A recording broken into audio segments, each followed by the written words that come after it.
Hello and welcome to this ET Now special. I'm Nayantara Rai and today I'm in conversation with the top boss at Vedanta, Anil Agarwal. Mr. Agarwal, thank you so much for talking to us here on ET Now. 2017 turned out to be a stellar year for you, should I say shining year, thanks to the rally that you've seen in the base metals. But we're beginning the year 2018 with news about how you and Vedanta are interested in electro-steel steels. You're believed to be the front runner with having submitted a bid for at least 4,500 crore rupees, if not more. What excited you about electro-steel? Why is it that the company has decided to submit a bid? First of all, thank you very much for inviting me. And you have left oil and gas also rallying. I was coming to that. Yeah, also rallying, which is a very good subject. But electro steel, one is we are iron ore producer. You know, we run this Sesa Goa. Sesa Goa has served India as the largest iron ore producer. And we always find we produce about 1 million ton pig iron. And to government always keen that we do some value addition. And we have a very good mine in Jharkhand. And we thought it's reasonable price, though I'm not in the steel business. If I get something, so we bid for it.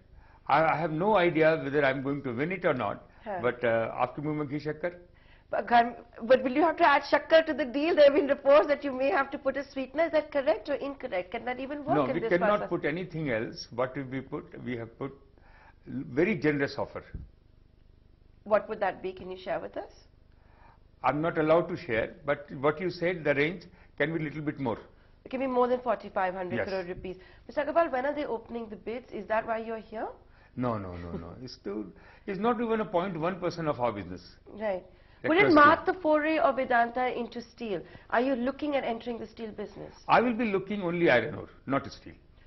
But for whatever required for me to be sustained in iron ore, we will, because we have to produce certain steel, and that's what we are doing. So you like electro steel then because of this particular operation in Jharkhand? Has that been the clincher? Also because we have a very good mine in Jharkhand, and Raghuvar Das, which is a very good chief minister. I'm very impressed the way he conducting and the way he is inviting. I come from that area. I did something like this. I'm this state going to shine. So that's one of the things which prompted me. Because Mr. Agarwal, if you look at the RBI's distressed asset list or the largest NPAs, a lot of it is from the steel sector. So you could literally have your pick if it's not even Electro Steel. There's Uttam Galva, there's Monnet Ispat, there's SR Steel, there's Bhushan. You're not interested in any of those? No, we are evaluating, but first I acquired 21% of Anglo, which is De Beer and all this. So it is a much bigger, larger business which I am involved. But something like this has happened. This is my country, and I always look at how can I grow my business. And I looked at electro steel, and I bid for it. And other assets we are looking, but we are. If you tell me, am I very excited? Okay. You're not pursuing it with the same gusto that you pursued it with Kane India or Anglo American. Is that what you're trying to tell me? Of course. So that's what it is. Like, yes. Ho gaya so ho gaya. If it doesn't happen, it doesn't matter. Exactly, no big deal. Exactly. And when you're looking at other distressed assets, can you share with us, is that only in steel or are you looking across sectors? No, we are evaluating. If somewhere we need more power, we will look at some power. But that's just to balance our business. Just to balance our business. We have a huge plan for India. Okay. I promised this government I'm going to be one of the largest investor, and I'm in this process. That how can I invest more and more? This sector, steel, is not my sector, and I wish all my colleagues who are in that sector to grow and do very well.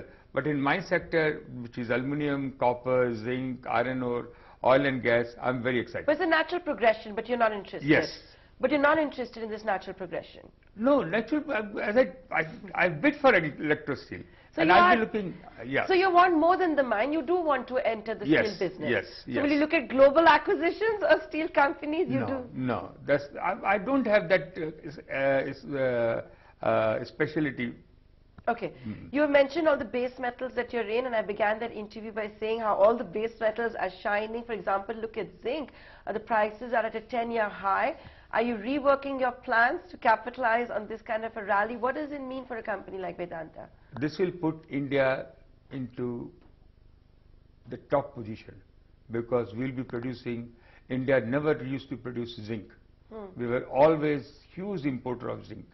And with the zinc, we are going to produce almost 1,000 ton silver, which is third largest in the world. So, zinc, you will watch, we will be the largest producer. We are the largest producer, and I'm very excited that will bring. That's the scale we are looking in India. That's the scale we are looking in India, and there is no mine available. There is no resource available of zinc, and more steel has to be galvanized. People are convinced that the steel should not be sold and used naked. Correct. It has to be galvanized. So I'm very excited about this. Are you looking to add capacity? Because like you just mentioned, there's a big problem with the mines. Yeah, we are exploring. We are investing left, right and center, and this government also supported us very well. And we are doing a lot of exploration, and we will be looking to expand the capacity. I don't know, but we are looking to 1.2 million ton. Okay, so you are looking to expand capacity. Mr. Agarwal, you said you promised the Modi government to be one of India's largest investors. How much is it that at the group level you're looking at when it comes to investments? I'm looking about, in 3 years' time, about 50,000 crore. 50,000 crores in 3 years. And this will be across your businesses, including, of course, oil and gas. Yes. You corrected me and pointed out how we're seeing a rally in crude oil prices. I'm sure it's a welcome one. You're seeing crude prices suppressed. How does the prospects of Cain India now change? Will Cain India, for example, now be investing a lot more? You know, first of all, I'm very keen that India should come, as we have brought the zinc, India should come in the forefront of producing oil and gas. It's a hub. We have one of the largest reserve. Also, we have a sweet crude and sulfur-free crude. Entire Middle East have sulfur crude. You know, so I'm very excited. India import almost 83–84% of crude. Very unfortunate. Our hard-hardened money of all of us goes into the oil. You contribute 25% literally of the production. But 25% of the 10%. Yeah. Or 15–12%. Yeah. I'm looking India to produce 50% of the requirement. And we have that potential. And this government, the way I saw the new contract which has come, which was very small contract, it is so clean. There is no approvals required. It is some environmental approvals required. If you look at our contract, it's full of approval.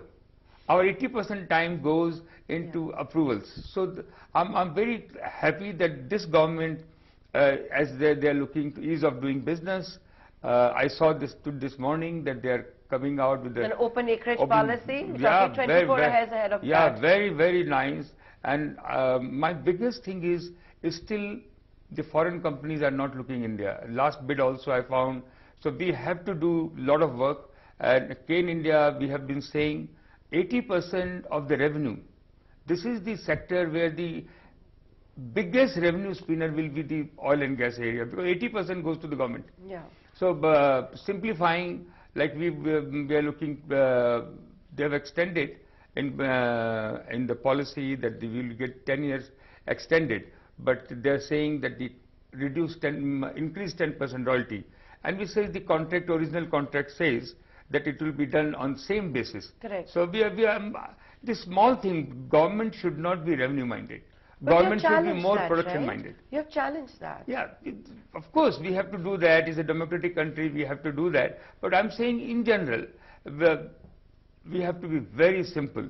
And this government has to be very simple. This is a huge area of oil and gas, and I can say with the authority, I can say with the, as I come from this country, that we have a tremendous scope, and I say all our entrepreneurs, please look at the exploration of oil and gas, and it is one of the best market in the world. You're saying it's one of the biggest markets in the world. It is one of the largest as well. Mr. Agarwal, you're also a global entrepreneur. While Cane India has the expertise, would you, for example, look at partnering with any of the global majors, especially now that you'll have an open acreage policy? I'm the major one. The whole world knows the kind of talent we have. Hardly people have. The Cane India has put up 600 miles pipeline, which nowhere in the world we have connected. If you see the maximum petroleum engineers in the world in our size is in Cane India. I don't need to have partner. You have seen that I have raised $33 billion of overseas, so I have a credibility to raise another $50 billion. $50 billion. So when the opportunity comes, we can always go to anybody. But at the moment, we don't need to go and partner big boys. So you don't need to partner with big boys. So will you on your own be planning some big plans as far as this open acreage policy goes? We will be looking at the same time, I've always said that it is a very advantageous that whatever discover field which a government or ONGC has, they should bring the partner. This will be accelerate in increasing the production in the country. You said you're the largest. Would you say you're larger than the Reliance Industries and BP combined? No. There is no question of, we are not in race. No, you just said you're the largest, so I just counterposed No, question. I said in the oil and gas. Yeah, so they're also in oil and gas, RIL and BP. No, see, they are, Reliance is our, Dhirubhai is my role model. Okay. Dhirubhai is our role model, isn't it? He is the something we always look up to, how he did it. So there is enough water in the well for everybody to live. And to coexist. Yes. Because the market is so large. Absolutely. With crude inching back towards $70 a barrel, obviously the central exchequer is not too happy about it. We've got a budget round the corner. Let's see what happens there. There's a clamor to bring all of these products under the GST. So as one of the oil and gas majors, what would your wish list be? You know, like Mrs. Gandhi time when income tax was 90%, there was hardly any revenue. The moment it's reduced to 50, 40, the revenues start coming. Yeah. Same thing with the oil and gas, the cess is very high. 20%. 20% is absolutely, if they bring down to 8%, I guarantee that their income will go 3 times. Okay. The more they reduce, more the income will come. Because production will be more. So you're saying that the 20% ad valorem is actually hurting investments and stopping exploration? Absolutely.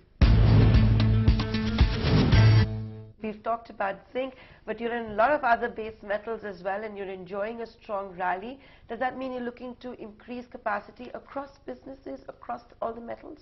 We are looking, India import almost $400 billion worth of goods. So we understand India, we're son of the soil. So we will be enhancing our capacity in copper. We'll be enhancing our capacity, balancing our capacity in aluminum. So far we are producing 2 million ton. We are going to produce 3 million ton of aluminum. Oil, I'm going all out for oil, because not for Cane India, for my country. I want to produce 500,000 barrels. And the oil field... Yes, I remember you written that letter to Dr. Manmohan Singh. Because I want to show to the world that the field which was thrown can produce so much. Hindustan Zinc which was thrown can produce so much. So this is our basis. So I'm very determined. We are bringing a lot of experts. So looking forward to invest. You say bringing in experts. What does that mean? No, we hire top class. That's why we are here. Top class exploration people. Top class. Can you share the new names? There's so many. Okay. Yeah. There's no brand. In the experts mean the people who has worked very deep in the exploration, in production. But tell me, Mr. Agarwal, do you think this kind of pricing, you know, we're coming back from the $35 to $40 a barrel price regime for crude. We're almost at $70. We're at 3-year highs. Do you think we're going to go back to $100 soon, or you think this is where it's going to stay for a while? And is this good enough to incentivize and bring back capex? That is most important. Apart from one clearance which is environmental clearance. There should not be any clearance. All should be self-certification. Okay. And it has to be shown, not only in oil and gas, even in the, copper. You see the copper. We are so big of reserve of copper. 100% copper we are importing. It's very unfortunate. Yeah. Millions of jobs being created outside India for gold, for copper, for oil and gas. Why can't we have job here? We have to make those policy. India is the place of entrepreneur. There are two type things are going on. Socialist country, the government run the business. Yeah. Whether China, Russia, wherever the democratic country, the entrepreneur run the business. Correct. And government, that's what Mr. Modi also wanted, our Prime Minister. In India, there is a khichdi. Yeah. And that's why there is a trust on Make in India.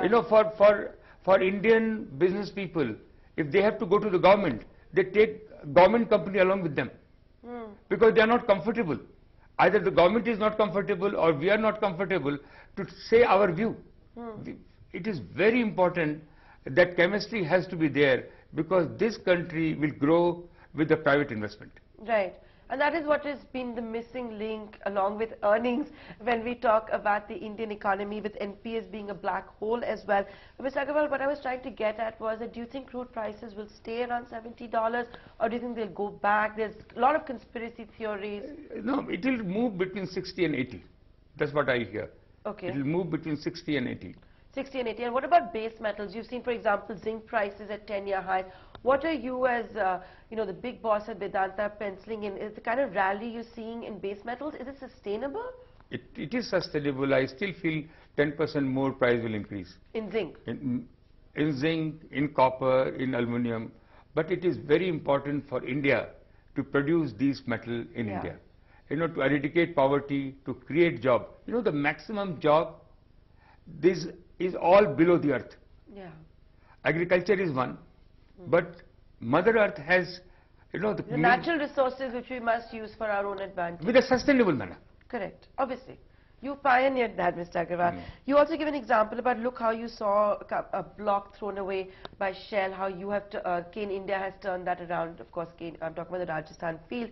You also alluded to Hindustan Zinc.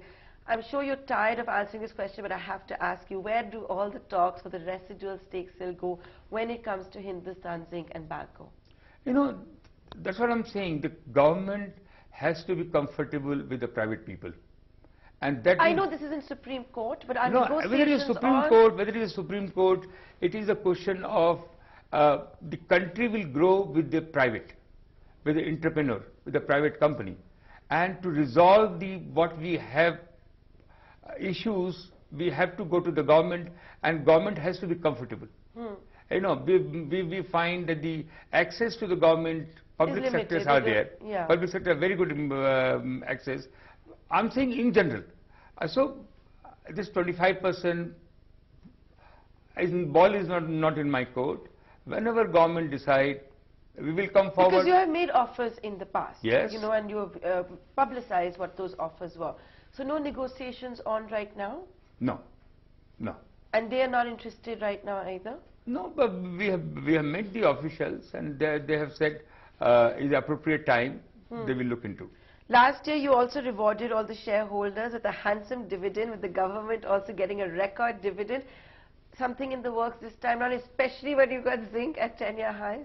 Yeah, whatever the dividend is, my company share price, I have always have a policy, give more and more dividend. You will find Vedanta will be the very good dividend paying company. I was talking about Hindustan Zinc, which I'm sure whether it's Hindustan Zinc or Vedanta, because last year you shattered records with that big dividend. So even if not that big, can we expect? We have not talked. When the situation comes to decide on the dividend, we'll be looking at very positively. So Mr. Agarwal, now you tell me, we've covered all your existing businesses. We're talking for the first time since the acquisition of Anglo American. You have a significant stake. You have a say now in the company. What are the plans? Yeah, this is the company. We have a lot of other business also in South Africa. Yesterday, the chairman all their team came to meet me. Stuart Chamber and everybody came to meet me, and they told me what are the plan. And I've also shared with them that you produce a diamond. The first diamond produced and the best diamond produced was in India, which is a Kohinoor. Yeah. So why don't you produce diamond in India? You know, then you have all the distribution of diamond. So why can't you give more rough into India? And then you produce best of coal. So why don't we look at the coal? So I'm very keen, because they have a technology, and they are big boys. So first, my intention would be, how can we attract them in India, and how can, if they are comfortable and they can do business, we will handhold them and make sure the Indian natural resource open up with their help. Also, they have a huge plan, because they have opening one of the largest copper mine in Peru. They have iron ore mine in Brazil doing very well. South Africa, platinum, coal, and iron ore is doing very well. So very exciting time. You see the share price has rallied 50% of Anglo. Correct. But do you think Anglo will also be concerned seeing Rio Tinto's case, for example? They've exited the company. They were supposed to be in the diamond business here. That is very unfortunate. I was talking to Rio Tinto CEO, who has invested, and he says there is a very good prospect in MP, but he was very, very disturbed with the bureaucracy. He says we have, that's what he has said. He said, we love this diamond mine. India has a perspective. We hold this for a couple of years, but we are exiting because file goes to one table to second table to third table. Mr. Agarwal, your vision was to create the BHP Billiton's and the Rio Tinto of India. That's what you had said when you were acquiring Kay in India. Have you realized your dream? It's going to come true, because all resource company has the origin. You know, I'll give you the example, like BP. BP only produced 10% oil in England. Yeah. And 90% outside England. But they are so proud that BP is English company. Same thing, I'm very proud that Vedanta. But then will Kay in India start exploration overseas? Are you looking at that? Is that a possibility? We will be doing business all over. We have, if you see, we are one of the largest producer of copper in Zambia. We are one of the largest producer of zinc in Namibia, in South Africa. So we have business all over. But will the oil and gas business go overseas? It doesn't matter. For me, wherever we can find is a feasible, will not work with the sentiment. Sentiment will always remain as an Indian sentiment. Apart from that, I think I'll be looking that single asset, like Saudi Arabia. Single asset can produce world 10% of oil. So I'm very single asset person, but as and when the opportunity comes, you know, we will look at. I've known you long enough to know that Kay in India is clearly evaluating options overseas. No, we are looking. There are 3 or 4 companies in US, which is producing 30,000-40,000 barrel, and this company has a lot of debt. Banks are converting them into the equity. So we are evaluating, not only because we also need a technology. Because what technology they have, we don't have. So our people, our boys will learn if we have some overseas unit. So we are exploring, but there is nothing which I can share with you. Okay, nothing concrete as yet, but clearly you've got your hands full, whether it's to acquire a bankrupt company in the US in the oil and gas business, or Electro Steels here. Those companies are not bankrupt, because oil and gas company hardly get bankrupt, but they have a high debt company. So they're converting it into equity. And here, of course, you've got Electro Steels keeping you busy, and you're clearly looking at other prospects. And Mr. Agarwal, with that, I'll wind up this interview. Many thanks for giving us the time. Always a pleasure to interview you. Thank you.